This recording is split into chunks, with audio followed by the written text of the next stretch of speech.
Hello, this is Mrs. Samuels and welcome back to my YouTube channel. I just want to go over a quick little video on how to dilate on a coordinate grid. So the first thing we see is the center of dilation is here at 0, 0. And we know that that means that's where all of our rays are gonna start from and go out. So I'm gonna start here and I'm gonna draw my lines through here. And I'm gonna do that on every single one of those vertices.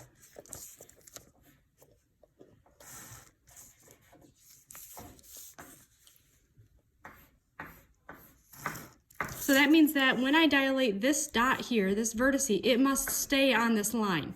When I dilate this vertice, it must stay on the line. Now here my scale factor is a size of 2. So I know that my shape is going to get 2 times larger. So let's take a look. What's different about this versus the circular grid is that my driving directions, and I'm doing my little quotes here, I can't remember go through the corners here. I must stay on the roads. So let's look at this one here.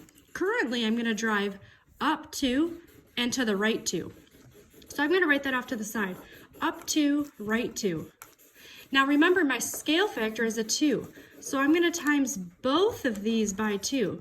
So now I'm going to go up 4 and right 4. So then I'm going to start back at my center and count.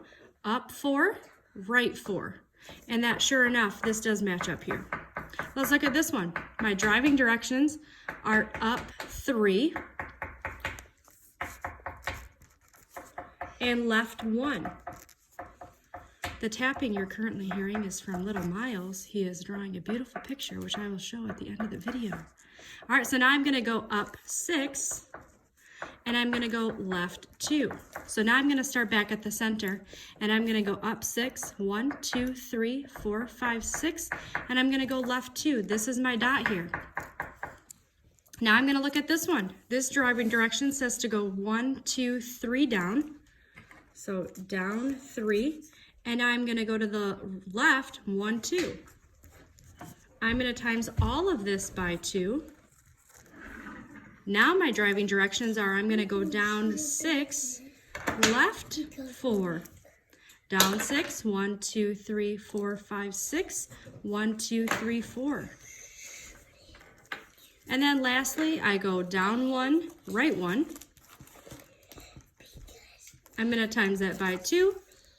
Now I'm going to go down 2, and then I'm going to go right 2. Down 2, right 2. Now the last step, if I started with the quadrilateral, I need to end with the quadrilateral.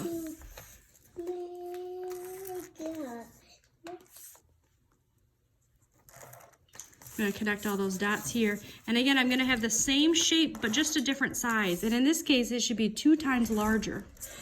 There we have it, guys. Our first dilation on a grid. Let's do one more example of this. This time it says as a half, so my shape is going to be half the size. Again, my center of dilation is at 0, 0, so I'm going to draw my rays from the center out.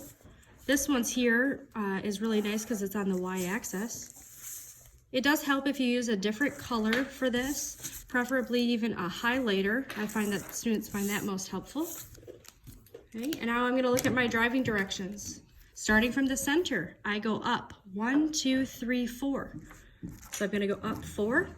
My scale factor is a half, which means that I'm now going to go up 2.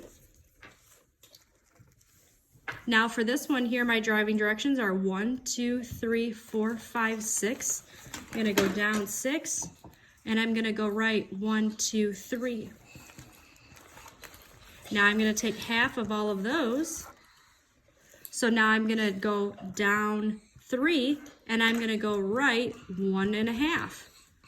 Okay, so down 3, 1, 2, 3, down over 1.5. See how that still is on that line. If your driving directions do not put you on that ray, then we know we did something wrong. Last one, we have down 1 and we go left 2. I'm going to times that by a half. So now I'm going to go down a half, and I'm going to go left 1. Down a half, left 1, and look at that. It does perfectly match up there.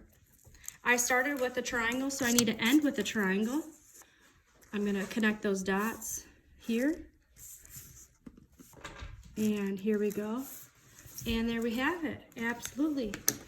All right, guys. Thank you guys so much. And here is the picture that Miles was drawing that was making all the dot noises here for you guys. Oh, isn't that just the most precious thing in the world? Absolutely. All right, guys. And here is Mr. Miles standing on the table, guys. All right, guys. Have a great day. Bye.